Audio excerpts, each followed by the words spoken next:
অনেক ধন্যবাদ। আমি আগেই আমার এই গলার জন্য ক্ষমা চেয়ে নিচ্ছি। আশা করি আপনারা সবাই ভালো আছেন। আজকে আসিফ ভাই যেটা বললেন যে 4টা কমিশন তাদের পুরো রিপোর্ট দিয়েছে এবং সামারিও দিয়েছে। আপনাদের জ্ঞাতার্থে জানাচ্ছি যে এই সামারিগুলো আপনাদের জন্য অ্যাভেলেবল করে দেওয়া হবে আজকে। কমিশনগুলো তাদের ওয়েবসাইটে এগুলো অ্যাভেলেবল করে দেবে, আর আমরা প্রধান উপদেষ্টার দপ্তর থেকে এই যে মূল বক্তব্যগুলো, মূল সুপারিশগুলো সম্বলিত যে বিবৃতিটা আজকে আমরা পেয়েছি, এটা আমরা আমাদের প্রধান উপদেষ্টার দপ্তর থেকেও আমরা আজকে সন্ধ্যার মধ্যেই আপনাদের জন্য উন্মুক্ত করে দেব। এখন এই রিপোর্টগুলো আমাদের হাতে এসেছে। এই রিপোর্টগুলো নিয়ে কমিশন প্রধানেরা, ওনারা স্বাধীন কমিশন হিসেবে কাজ করেছেন, এখন কমিশন প্রধানেরা এবং কমিশনগুলো বসে এইখান থেকে পরবর্তী পদক্ষেপ কি হতে পারে, তাদের জায়গাগুলো কোথায় কোথায় তারা মনে করছেন যে প্রাধান্য দেয়া উচিত, সে জায়গাগুলো তারা ঠিক করবে। এই জন্য আগামীকালই একটা প্রজ্ঞাপনের মাধ্যমে 6টি কমিশনের যে কাজের সময়টা, সেটা আমরা আরো 1 মাস বাড়িয়ে দেব, আরো 1 মাস বাড়িয়ে দেওয়া। ব্রেকফাস্ট, টিফিন কিংবা স্ন্যাক টাইমে মজাদার আয়োজন মানে অল টাইম ব্রেড। আর 31শে জানুয়ারির মধ্যে প্রত্যেক 6টা কমিশনের প্রতিটি কমিশনের পূর্ণাঙ্গ রিপোর্ট আপনারা পেয়ে যাবেন। তাহলে আজকে আপনারা পাচ্ছেন 4টা কমিশনের যে রিপোর্টটা, যে নির্যাস মূল বক্তব্যগুলো উপস্থাপিত হয়েছে, সেগুলো আপনারা আজকেই পেয়ে যাচ্ছেন। ওনাদের ওয়েবসাইট থেকে পাবেন, প্রধান উপদেষ্টা মহোদয়ের দপ্তরে যে ওয়েবসাইট আছে সেখান থেকেও পাবেন। আর পূর্ণাঙ্গ রিপোর্টগুলো আপনারা পেয়ে যাবেন এই মাসের 31 তারিখের মধ্যে। পরবর্তী পদক্ষেপ কি হবে, তাদের রিপোর্টগুলো যেহেতু তারা প্রত্যেকেই স্বাধীনভাবে কাজ করেছে, এখন সমন্বয়ের কাজটা তারা কমিশনরাই করবেন। এই সমন্বয়ের কাজটার ভিতরে যেটা আসিফ ভাই বললেন যে প্রায়োরিটিগুলো ঠিক হবে, কোনগুলোতে আমরা বেশি এমফাসাইজ করব সেগুলো ঠিক হবে।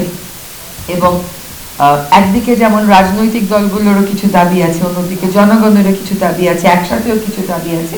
তো কোনগুলো নিয়ে আমরা তাৎক্ষণিকভাবে কাজ শুরু করব, রোড ম্যাপটা কি হবে, এইটা এই 1 মাসের মধ্যে আমরা একটা রোড ম্যাপ আপনাদেরকে দিতে সক্ষম হব বলে আমরা মনে করি। আর এখন থেকে কমিশন প্রধান যারা আছেন, তারা তাদের কমিশনের যে রিপোর্টগুলো কি পদ্ধতিতে তারা করেছেন সেগুলোর ব্যাপারে আপনাদের সাথে অবশ্যই কথা বলবেন।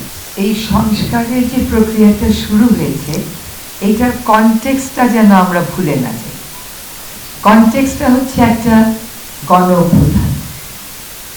এই এখন যদি আমাদেরকে সবকিছু একটা আইনি কাঠামো ধরে বলা হয় যে সংবিধানের এত অনুচ্ছেদে এটা আছে, আপনাকে এটা এইভাবে করে করতে হবে, তাহলে এই যে গণ অভ্যুত্থানের যে চেতনাটা, গণ অভ্যুত্থানের যে আকাঙ্ক্ষাটা, এইটা আমাদের জন্য এক্সপ্রেস করা তখন দুরূহ হয়ে পড়ে। আমরা গণ অভ্যুত্থানকেই আমাদের হৃদয়ে ধারণ করেছি এবং এই সংস্কারের ক্ষেত্রে সকল রাজনৈতিক দল, কাউকে বারণ করা হয়নি, সকল রাজনৈতিক দল তাদের মতামত দিয়েছেন। আজকে যে কমিশনগুলো রিপোর্ট দিয়েছে, সেই রিপোর্টগুলো সকল রাজনৈতিক দলের লিখিত বক্তব্য প্রতিফলন করেছে। যতটুকু কমিশনরা মনে করেছেন যে নেবেন ততটুকু নিয়েছেন। এটাই কিন্তু এটা শেষ না, এটা নিয়ে আলোচনার প্রক্রিয়া। আসিফ ভাই 1, 2, 3, 4 ফেজের কথা বলেছে, প্রয়োজন হলে ফেজ বাড়বে, কিন্তু রাজনৈতিক মতানৈক্যের ভিত্তিতেই হবে। এবং প্রধান উপদেষ্টা মহোদয় এটা ক্লিয়ার করেছেন যে আমরা একটা, এর পরের কমিশনটা হবে পলিটিক্যাল কনসেনসাসের কমিশন, যেটা উনি নিজেই থাকবেন হচ্ছে নেতৃত্বে। সুতরাং এইটা পলিটিক্যাল কনসেনসাস নিয়েই হবে। এবং যখন পলিটিক্যাল কনসেনসাস চলে আসবে, আমরা আশা করি পলিটিক্যাল কনসেনসাস আসবে, তখন আর লেজিটিমেসি না থাকার কোনো প্রশ্ন থাকছে না। এমনিতেও লেজিটিমেসি না থাকার কোনো কারণ নাই, কারণ এক হচ্ছে যে এই সাংঘাতিক বড় রকমের গণ অভ্যুত্থানের ফলেই কিন্তু এই প্রক্রিয়াটা শুরু হয়েছে। তারপরে রাজনৈতিক দলেরা সক্রিয়ভাবে লিখিত বক্তব্য দিয়েছেন। তো ম্যান্ডেট আছে বলেই তারা, প্রয়োজনীয়তা আছে বলেই তারা এই জিনিসগুলো দিয়েছে। আরেকটা কথা হচ্ছে রাজনৈতিক দলের সাথে আলাপ। কোন রাজনৈতিক দলকে আমরা আপনাদেরকে আগেও বলেছি, বারবার বলছি যে আপনাদের প্রশ্ন কনস্ট্রাকটিভ ডিস্ট্রাকটিভের বিষয় না, আপনারা যেই প্রশ্ন করবেন সেটাই কনস্ট্রাকটিভ। আমাদের এখানে একটা গ্রুপ আছে, হোয়াটসঅ্যাপ গ্রুপ, যেটা শফিক ভাই পরিচালনা করেন। সেখানে কিন্তু প্রত্যেক কমিশনের প্রধান যেই কথাগুলো বলেছেন সেগুলো অলরেডি রেকর্ডেড ফর্মে দিয়ে দেওয়া আছে। তারপরে আজকে সন্ধ্যার মধ্যে সামারিগুলো চলে যাবে আপনাদের কাছে। কন্টেন্টের বিষয়ে খুব ভালো হয় আপনারা সংস্কার কমিশনের প্রধানদেরকে যদি প্রশ্ন করেন, তার কারণ ওনারা আজকে ওনাদের রিকমেন্ডেশন গুলো বলতে পেরেছেন, কিন্তু রেশনাল গুলো তো আমাদেরকে বলতে পারেন নাই, সে সময়টা তো ছিল। আর হচ্ছে যে আমাদের পক্ষ থেকে বারবার বলা হয়েছে যে সরকারি পক্ষ থেকে বিচার হচ্ছে, কাউকে টার্গেট করে বিচার হচ্ছে না, একটা স্বচ্ছ প্রক্রিয়ার মাধ্যমে বিচার হচ্ছে।